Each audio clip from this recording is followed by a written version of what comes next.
네, 우리가 GUI 디자인과 이퀴밸런스 클래스 사이의 어떤 관계를 한번 고려해 보도록 하겠습니다. GUI 디자인을 설명하기에 앞서서 먼저 이런 상황에 이퀴밸런스 클래스를 한번 생각해 보도록 하죠. 어떤 프로그램이 있는데 이 프로그램은 키보드로부터만 입력을 받는 그런 상황이라고 생각해 보죠.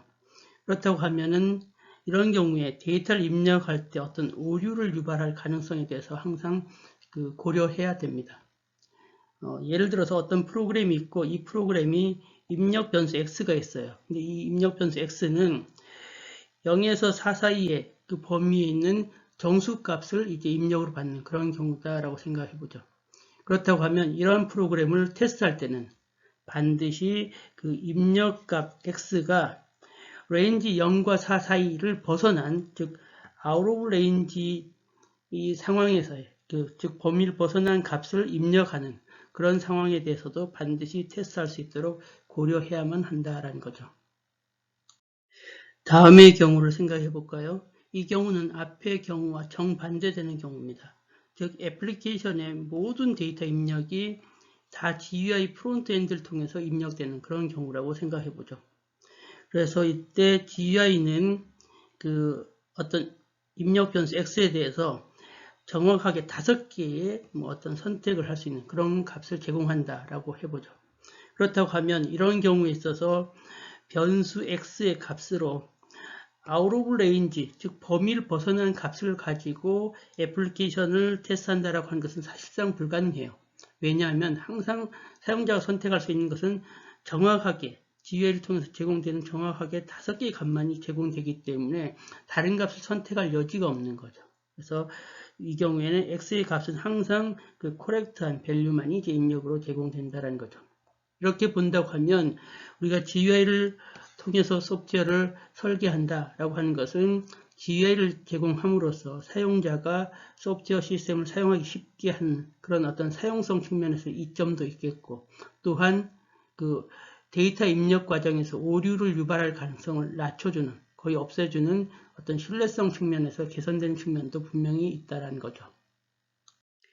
네, 앞선 두 가지 경우를 그림으로 표현하면 그림 A와 그림 B와 같습니다. 그래서 그림 A는 애플리케이션이 그 입력을 받을 때 키보드로부터 입력을 받는 그런 경우가 되겠죠. 그래서 여기서는 예를 들어서 데이터 값이 0에서부터 4 사이를 입력받아야 된다라고 하면은 0에서부터 4 사이에 그 커렉트한 밸류에 해당하는 파티션과 그 다음에 그것을 벗어나는 인커렉트한 밸류를 갖는 파티션을 나눠줄 수 있겠죠.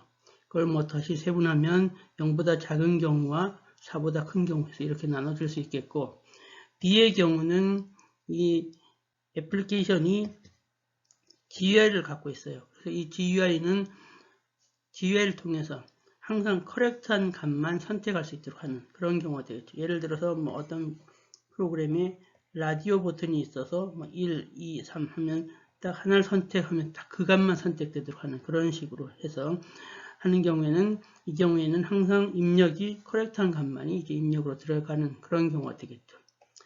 그래서 이 두 가지 경우와는 좀 다르게 세 번째 경우는 애플리케이션이 GUI를 갖고 있어요. 근데 이 GUI에서 기본적으로 인커렉트한 입력에 대해서 스크리닝을 해서 인커렉트한 값이 애플리케이션에 전달되지 않도록 하는 그런 기능을 갖는 GUI를 갖는 경우가 있을 수 있죠.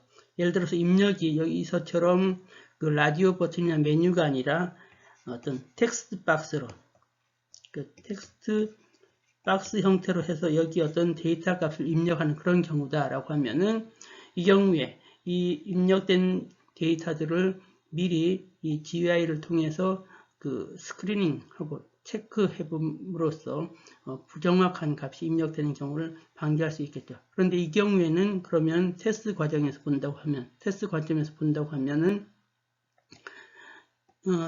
커렉트한 밸류의 파티션과 이 경우에도 인커렉트한 밸류의 파티션으로 나눠질 수 있는 거죠. 그래서 인커렉트한 밸류에 대한 값을 가지고도 테스트를 해봐서 여기에서 이 GUI를 통해서 잘 스크리닝이 되는지 이런 부분에 대한 것도 체크할 필요가 있다는 거죠. 그래서 어떤 식으로 그러니까 GUI를 가지고 설계를 하더라도 어떤 방식으로 설계하고 구현하느냐에 따라서 테스트 방법들이 조금씩 달라질 수 있다는 것을 이해하시면 되겠습니다. 네, 지금까지 여러분들이 이퀴밸런스 클래스를 이제 도출하는 과정들에 대해서 공부를 했으니까 그것을 확인하기 위해서 여러분들에게 과제를 부과하도록 하겠습니다. 그래서 여러분들이 부과된 과제를 직접 푸른 다음에 그 결과를 사이버 캠퍼스를 통해서 제출하시면 되겠습니다. 그래서 여기서는 어떤 내용을 해야 되냐면 다음과 같은 경우에 대해서 이퀴밸런스 클래스를 이제 도출하는 것이 되겠습니다. 그래서 여기서는 이 명세가 주어졌는데 이 명세를 잘 읽어보시고 여기에서 적절한 이퀴밸런스 클래스를 이제 여러분들이 도출하시면 되겠어요. 명세 내용은 식료품의 무게는 1부터 48 사이의 값을 가질 수 있으며 소수점을 갖지 않는 숫자이어야 한다. 라고 해서 명세는 좀 간략해요. 이렇게 간략한 명세가 주어졌지만 여러분들이 여기서 어떤 관점에서 이퀴밸런스 클래스를 도출해야 될 것인가를 좀 고민해 보시고 이렇게 잘 답을 적으신 다음에 앞서서 얘기했던 대로 사이버 캠퍼스를 통해서 제출하시기 바랍니다. 네, 요구사항으로부터 테스트 케이스를 생성하기 위한 두 번째 방법인 바운더리 밸류 어널리시스 기법에 대해서 살펴보도록 하겠습니다. 네, 여러 경험에 의하면 프로그래머들은 실제로 이퀴밸런스 클래스의 경계 부분에서 그러니까 경계에 딱 해당하는 값 또는 경계에 가까운 그 주변 값을 처리할 때 보통 많은 실수를 범하더라라는 얘기죠. 예를 들어서 어떤 메서드 m이 다음과 같은 조건을 만족해야 된다고 생각해 보죠. x가 0보다 작거나 같으면 f1 기능을 수행해야 되고 그렇지 않으면 f2 기능을 수행해야 됩니다. 이런 상황에서 x가 0보다 작으면 f1 기능을 수행하고 그렇지 않으면 f2 기능을 수행하도록 m이 구현되어 있다라고 하면 이것은 명백하게 이제 사실 오류를 갖고 있는 거죠. 그래서 이러한 경우에 이러한 결함은 x는 0이라고 하는 값을 가지고 테스트를 한다고 하면은 이 m에 오류가 있다는 것을 쉽게 이제 발견할 수 있을 겁니다. 그런데 이러한 x가 0이라는 값을 가지고 테스트를 하는 것이 아니라 우리가 지금까지 이퀴밸런스 파티셔닝을 배웠으니까 그런 이퀴밸런스 파티셔닝을 적용을 해서 x가 0보다 작거나 같고 x가 0보다 크고 하니까 이 각각의 서브셋에서 데이터를 골라요. 그러니까 여기서 마이너스 4를 고르고 여기서 7을 고르고 이런 식으로 해서 이퀴밸런스 파티셔닝을 이용을 하면 이 각각의 클래스에서 대표값을 고를 수 있겠죠. 그래서 선택된 대표값을 가지고 테스트를 하면 어때요? 조금 전에 그런 분명한 오류를 갖고 있음에도 이런 오류, 결함을 발견하지 못하는 경우가 되겠죠. 그래서 왜 그러냐면 이 경우에는 바로 결함이 x가 0인 그런 상황에서 결함이 존재하는 거죠. 즉, 이퀴밸런스 클래스의 바운더리에 있는 값에서 결함이 발생했기 때문입니다. 그래서 바운더리 밸류 어널리시스 기법을 정리를 한다고 하면 바운더리 밸류 어널리시스 기법은 이퀴밸런스 클래스의 경계 부분에 있는 어떤 결함을 찾기 위해서 테스트 케이스를 선택하는 방법이다라고 말씀드릴 수 있겠습니다. 그래서 이 방법을 이퀴밸런스 파티셔닝과 구별한다고 하면 이퀴밸런스 파티셔닝에서는 이퀴밸런스 클래스 내부에서 테스트 케이스를 고르는 방법이 되겠고 바운더리 밸류 어널리시스는 이퀴밸런스 클래스의 경계 부분에서 테스트 케이스를 고르는 방법이다라고 보시면 되겠습니다. 그러면 바운더리 밸류 어널리시스를 수행하기 위한 절차를 살펴보도록 하겠습니다. 첫 번째 단계는 인풋 도메인을 분할하는 단계가 되겠습니다. 인풋 도메인을 분할하는 단계는 사실 이퀴밸런스 파티셔닝을 수행하는 단계가 되겠죠. 그래서 우리가 이미 공부한 대로 유니 디멘셔널 파티셔닝을 하거나 또는 멀티 디멘셔널 파티셔닝을 하면 되겠습니다.